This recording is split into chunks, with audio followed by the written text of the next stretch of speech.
Monsieur le Président de la Croix-Rouge française, de la Fondation Croix-Rouge française, Monsieur le chef de cabinet et directeur du bureau secrétaire général de la Fédération internationale de la Croix-Rouge et du Croissant-Rouge, Madame la Présidente directrice générale de l'Institut de recherche pour le développement, Madame la directrice de la Fondation Croix-Rouge française, Mesdames et Messieurs, chères étudiantes, chers collègues, très chers amis, en tant que doyen de l'école de droit de Sciences Po, je représente aujourd'hui mon institution Sciences Po, qui est particulièrement heureuse d'accueillir vos travaux, particulièrement heureuse et fière d'organiser la conférence internationale de la Fondation Croix-Rouge française,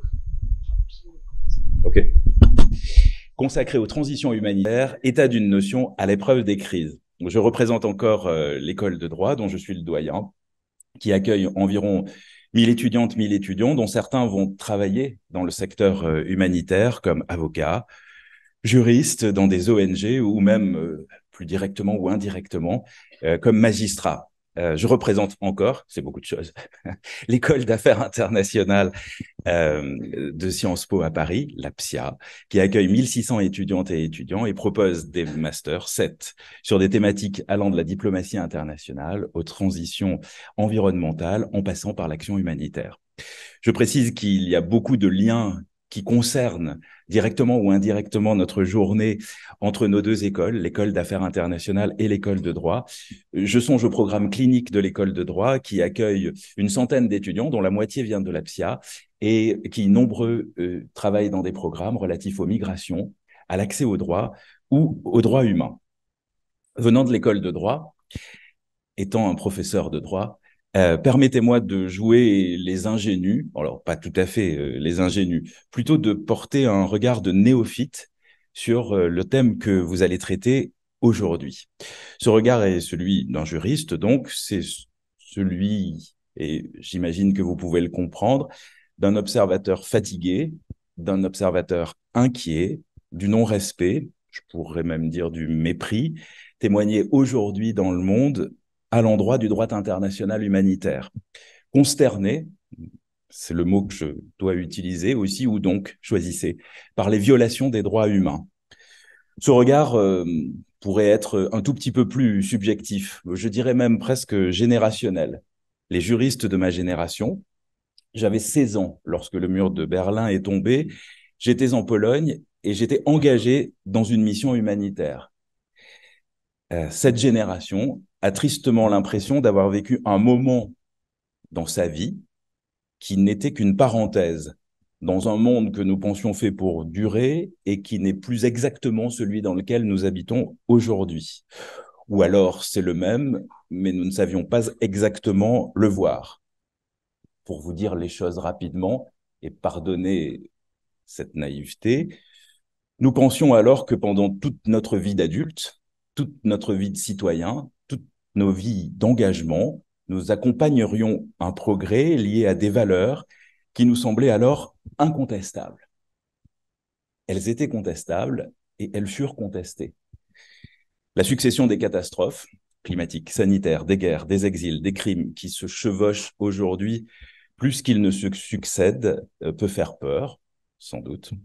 Cela nous oblige aussi, bien sûr, à nous interroger. Cela nous impose encore d'agir. Reste à savoir ce que nous pouvons faire. Et ce que nous pouvons faire, chacune et chacun à notre place. À notre place, à Sciences Po, ce que nous faisons, c'est former des étudiantes et des étudiants qui, pour certaines, pour certains, choisiront d'embrasser une carrière relevant de l'action humanitaire. Nous produisons aussi des connaissances dont certaines portent précisément sur les traitements des crises, sur les transitions, la transition humanitaire, sur le droit international humanitaire.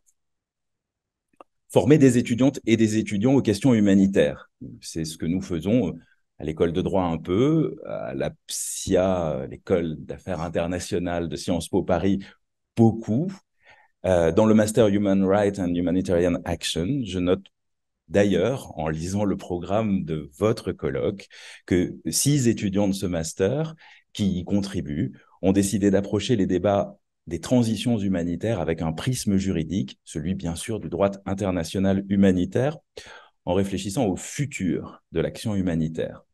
Former des étudiants produire des connaissances afin de saisir les transitions, les changements de paradigme ou de modèle, si vous le voulez, d'interpréter ces changements et ces évolutions afin de leur donner un sens. C'est ce que font résolument les chercheurs, les enseignants-chercheurs de ma maison et d'ailleurs.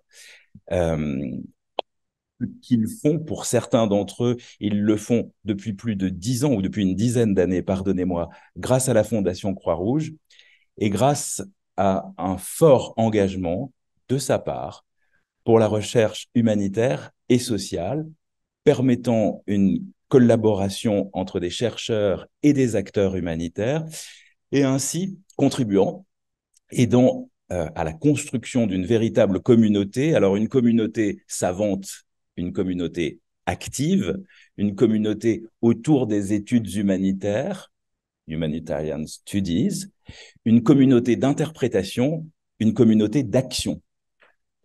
Acteurs, souvent des anciens étudiants ou des étudiants chercheurs, en dialogue avec les acteurs, et professeurs, nourris par la recherche et l'expérience de terrain, ensemble. Tel pourrait être le slogan de nos écoles, de notre école. C'est aussi un chemin à suivre. Rassembler les acteurs politiques, économiques, associatifs, les étudiantes et les étudiants, les scientifiques, autour des questions posées, ici assez largement celles des vulnérabilités, aujourd'hui, afin de construire et de proposer des solutions pour demain, afin de formuler des principes d'action. Merci à toutes, merci à tous de nous rappeler par votre beau colloque l'existence de ce chemin. C'est celui que nous essayons ici de tracer chaque jour. Un grand merci.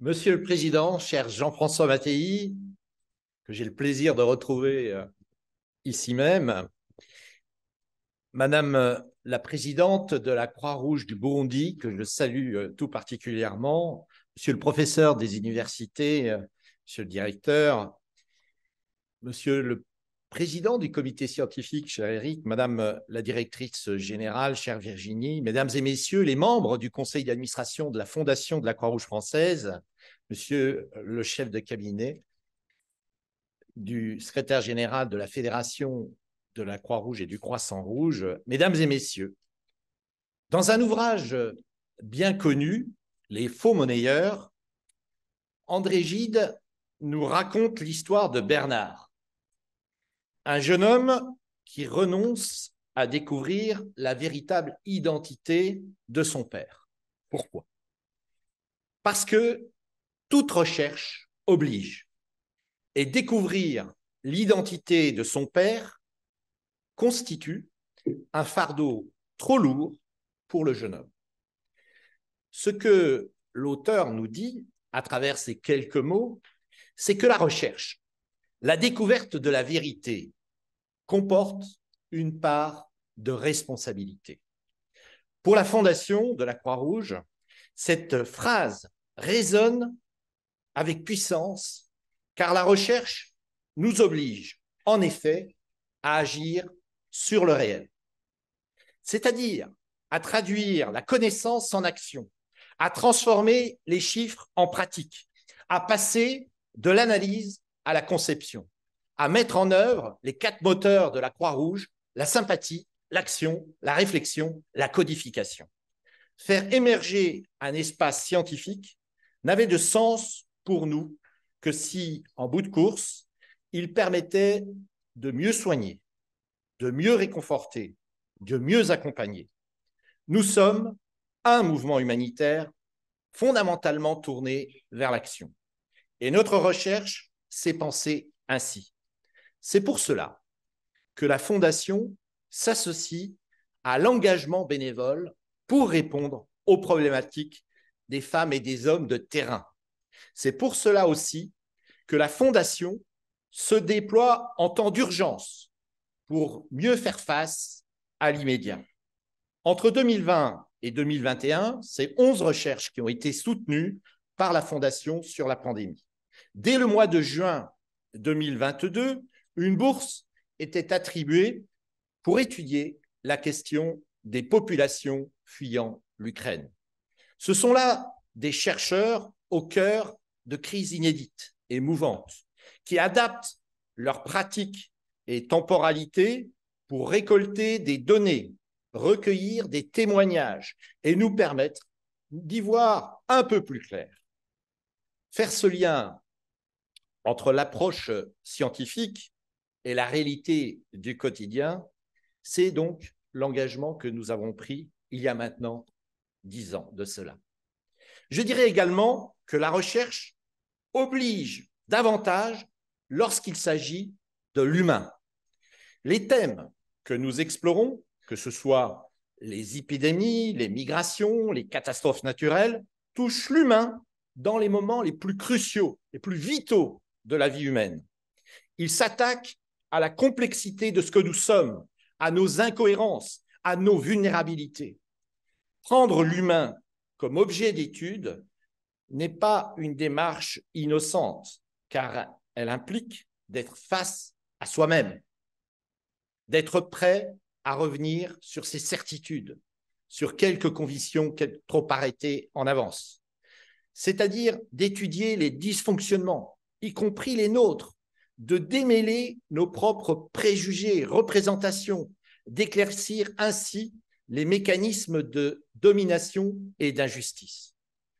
10 ans d'engagement pour la recherche, c'est donc 10 ans de femmes et d'hommes qui se sont confrontés à la vulnérabilité et aux fragilités, avec une posture qui est propre à celle du chercheur, c'est-à-dire celle de l'écoute, de l'observation, de l'échange.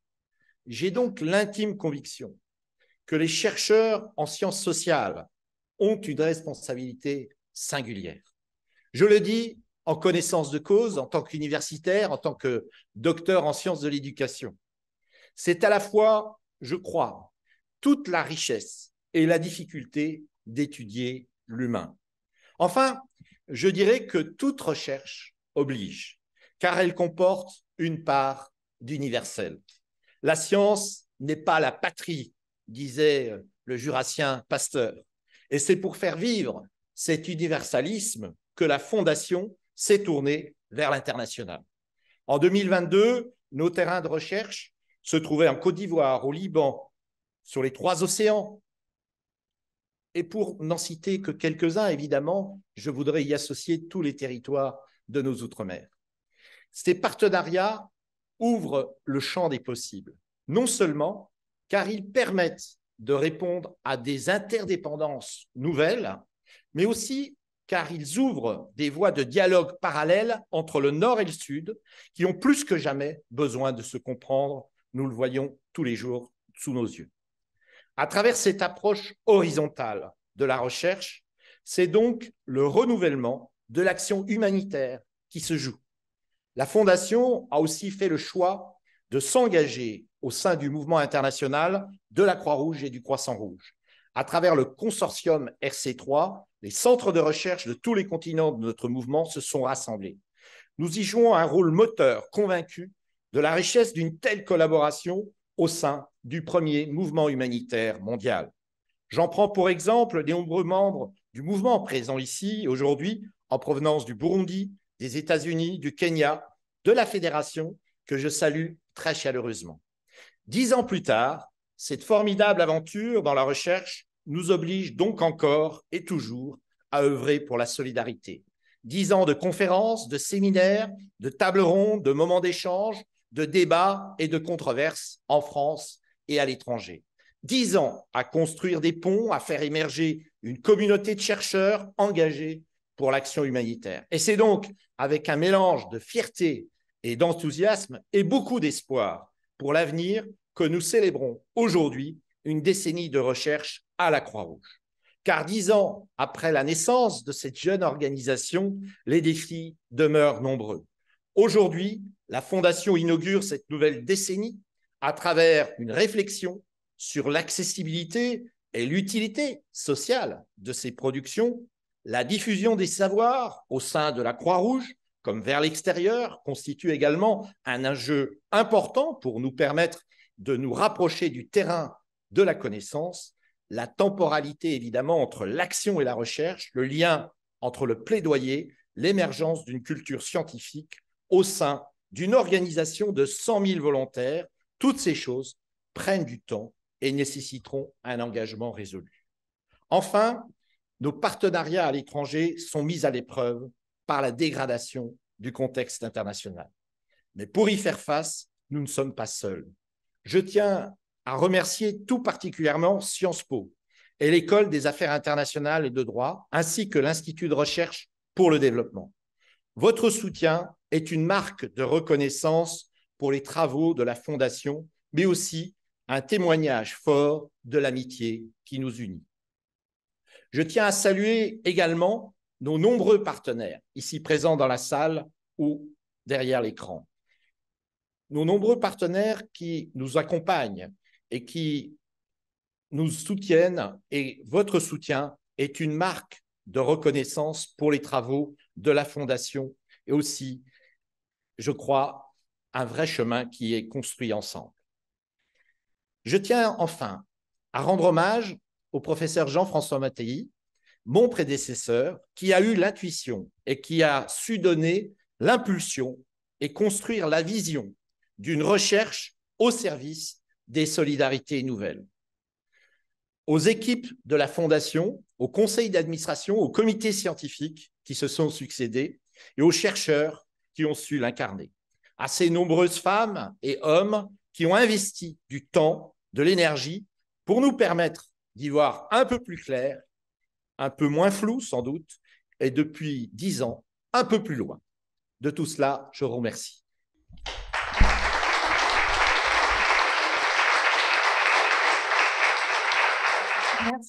Merci, Monsieur le Président. Alors, nous allons rester dans la grande famille Croix-Rouge et Croissant-Rouge, car aux côtés du CICR, nos 191 sociétés nationales se coordonnent, grandissent et coopèrent à travers les missions de la Fédération internationale Croix-Rouge et Croissant-Rouge, dont le siège est à Genève. Donc, un grand merci à Monsieur Christopher Rassi, chef de cabinet et directeur du bureau du secrétaire général, d'être avec nous ce jour pour ouvrir cette journée.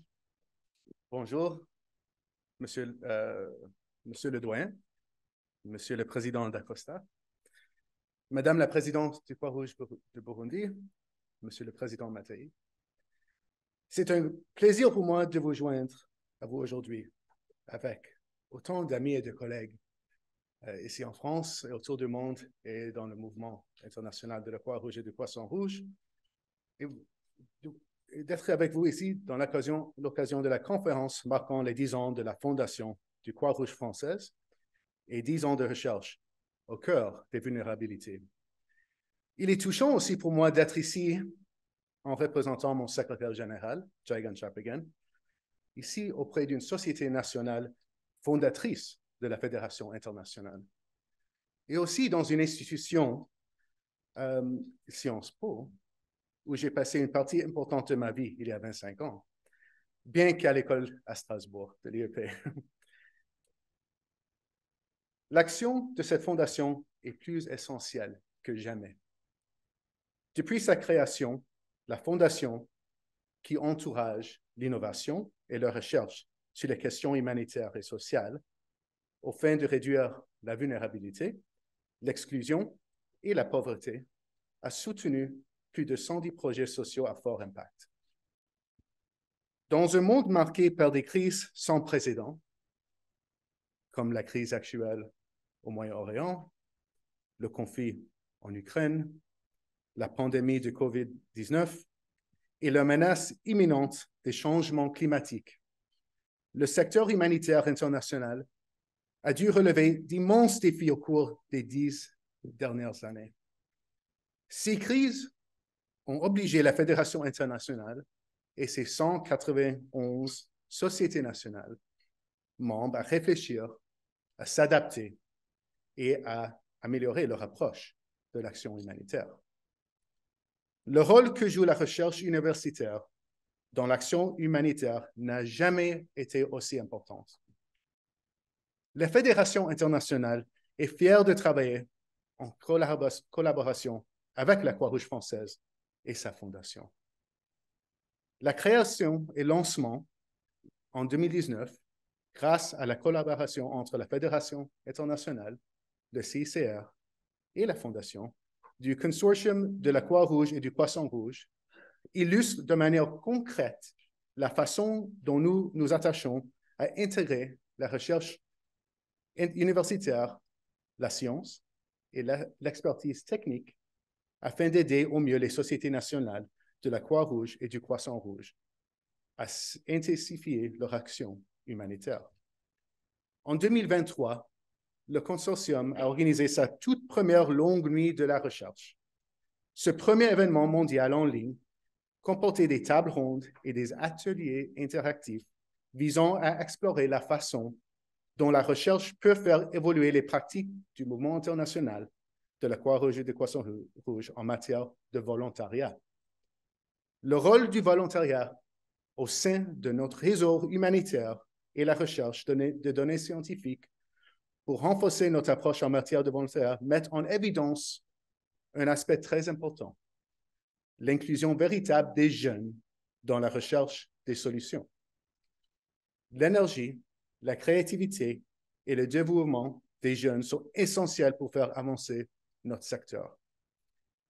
Le fait de mener des recherches scientifiques et de favoriser des environnements propices à l'éclosion d'idées nouvelles permet aux jeunes d'imaginer, d'élaborer et de mettre en œuvre des initiatives novatrices et de rendre ainsi l'aide humanitaire plus éthique, plus inclusive et plus dynamique. Dans les années 2000, la Fédération internationale et les sociétés nationales se sont lancées dans une aventure ambitieuse en créant au niveau mondial, régional et national des centres de recherche destinés à nourrir l'expertise, à approfondir les connaissances et à promouvoir la recherche. Ces centres de recherche ont joué un rôle déterminant dans le modelage de notre action humanitaire. Ils sont le pont qui relie l'expertise des chercheurs et le dévouement des travailleurs humanitaires.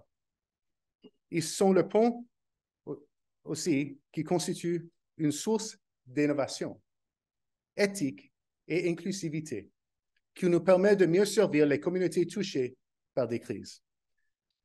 La recherche fondée sur la méthode scientifique n'est pas un luxe, c'est une nécessité. Premièrement, la recherche fournit la base des connaissances nécessaires pour prendre des mesures face aux défis complexes. Et on peut prendre, par exemple, la crise du COVID-19. Les recherches universitaires en virologie, en épidémiologie, ont joué un rôle essentiel dans la compréhension du virus, la conception de vaccins et l'orientation des interventions de santé publique. Le lien entre la recherche et le secteur humanitaire, incarné par les millions de volontaires de la Croix-Rouge et du Croissant-Rouge, a permis de sauver des innombrables vies. Deuxièmement, la recherche universitaire nous permet de faire face aux crises en mettant l'accent sur la durabilité. Les changements climatiques constituent une menace existentielle et en mettant à profit la recherche sur les énergies renouvelables, la protection de l'agriculture durable, nous pouvons bâtir des communautés plus résilientes et réduire l'impact à long terme des catastrophes. Et troisièmement et finalement, la recherche facilite la diffusion des bonnes pratiques dans le domaine humanitaire.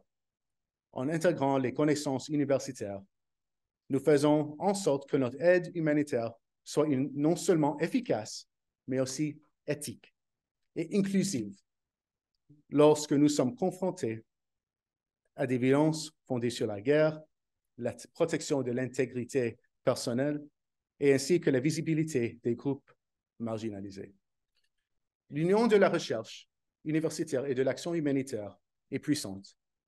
Elle nous permet de relever les défis mondiaux les plus urgents et de nous adapter aux crises en constante évolution.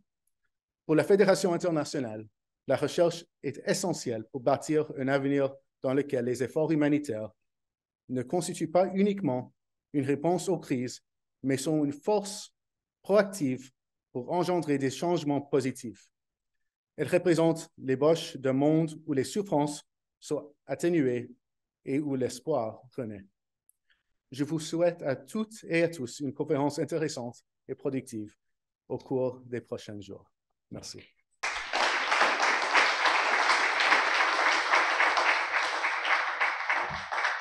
Merci beaucoup, Monsieur Rassi. Alors, cette conférence annuelle qui a lieu à Paris depuis 2014, on la co-organise avec l'Institut de la recherche pour le développement. Madame Valérie Verdier, présidente directrice générale de l'Institut de l'IRD, ne peut finalement pas nous rejoindre. Elle devait être avec nous aujourd'hui, mais en dépit des aléas, elle a quand même tenu à être avec nous en images.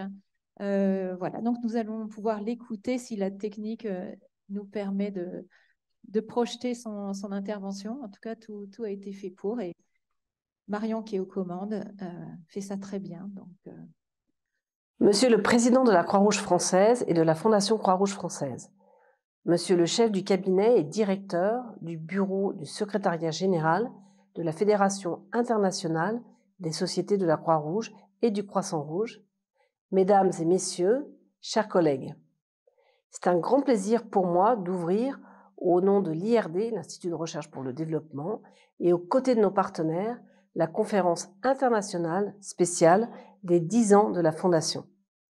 Nous sommes heureux d'être associés aux actions de la Fondation Croix-Rouge française, conjuguant engagement humanitaire et recherche, et je me réjouis de la mobilisation de notre communauté de chercheurs auprès d'elle. Depuis sa création, il y aura bientôt 80 ans, l'IRD fait de la science un levier du développement au service de la réalisation de l'agenda 2030 et des objectifs du développement durable. L'IRD est un partenaire historique du Fonds Croix-Rouge française, devenu depuis Fondation. En effet, nos deux institutions partagent des objectifs communs, soutenir la recherche francophone, valoriser les savoirs et renforcer les communautés scientifiques pour développer les connaissances nécessaires sur les questions sociales et environnementales et en santé, afin de proposer des solutions et d'éclairer les décideurs publics locaux et internationaux. Ce partenariat s'est décliné tout au long de ces années à travers des actions scientifiques, parmi lesquelles le cofinancement de bourses postdoctorales, axées spécifiquement sur les transitions humanitaires et la co-organisation de séminaires internationaux annuels. Concrètement, les sujets soulevés ont porté sur les acteurs de l'humanitaire en Côte d'Ivoire, sur les dynamiques du tissu humanitaire à Madagascar ou encore sur les enjeux et pratiques de la participation communautaire en Casamance au Sénégal, mais la liste serait bien trop longue à énumérer ici. Notre partenariat a permis une contribution accrue au décryptage de l'émergence des crises humanitaires ainsi qu'à la conduite des débats sur les transitions, tout en s'attachant à l'amélioration des pratiques et au renforcement des capacités des acteurs sur le terrain. Ensemble, nous avons pu contribuer à la formulation de réponses adaptées à travers la collection d'ouvrages bilingues français-anglais, Les devenirs humanitaires, publiés aux éditions Cartala. Cette édition rassemble des pistes concrètes de transition élaborées par des chercheurs et praticiens des zones étudiées, comme au Liban, à Madagascar, en Côte d'Ivoire, au Cameroun ou bien au Sénégal. Depuis 2013, sur la thématique de la transition humanitaire, ce sont plus de 60 chercheuses et chercheurs francophones qui ont été soutenus, dont 9 avec le soutien de l'IRD. Le prix de la Fondation a offert une visibilité accrue à 3 de nos chercheurs IRD, notamment à Michel Agier en 2022 pour ses travaux en anthropologie des déplacements. Nos relations se sont encore renforcées à partir de 2017, puisque l'IRD a été invité à siéger en tant que personne morale au conseil d'administration de la Fondation. Depuis 2022, Éric Delaporte, médecin infectiologue, directeur du département santé de l'IRD, est le président du conseil scientifique de la Fondation. Il interviendra en clôture de cette journée de conférence. Nous pouvons ainsi regarder l'avenir à la lumière d'une décennie déjà riche de collaborations fructueuses. Et nous saluons aujourd'hui 10 années de mobilisation pour la recherche au cœur des problématiques humanitaires en France et à l'international. Nous saluons aussi votre démarche de philanthropie scientifique, d'un puissant levier de développement et de solidarité internationale. Enfin, votre engagement dans la recherche en sciences humaines et sociales, au service du développement et de l'aide humanitaire, est une grande source d'inspiration et je me réjouis des futures collaborations que nous pourrons mener en lien avec nos communautés de savoir. Ces communautés, elles sont au nombre de 9 sur des thématiques différentes comme climat, biodiversité, migration, systèmes alimentaires durables ou One Health. Ces communautés de savoir sont notre format inédit de think tank interdisciplinaire qui s'appuie sur les sciences de la durabilité, associant chercheurs et citoyens. Les thématiques traitées sont toutes en lien avec les questions de santé. Je félicite les réalisations de la Fondation, alors que ces dernières années sont malheureusement ponctuées d'innombrables crises humanitaires à travers le monde. Dans un environnement de plus en plus contraint, vous avez su trouver les ressources nécessaires à l'émergence de projets concrets. Nous prenons tous ici la mesure de l'expertise de la Fondation Croix-Rouge française et capitaliser et partager en cette occasion. Le temps est court pour atteindre les cibles des ODD, notamment l'ODD 3, bonne santé et bien-être. Nous devons continuer à investir dans la recherche, à promouvoir la philanthropie scientifique et à collaborer ensemble pour relever les défis complexes qui sont devant nous. Notre partenariat continuera, je l'espère, à jouer un rôle essentiel dans cet objectif. Je vous remercie.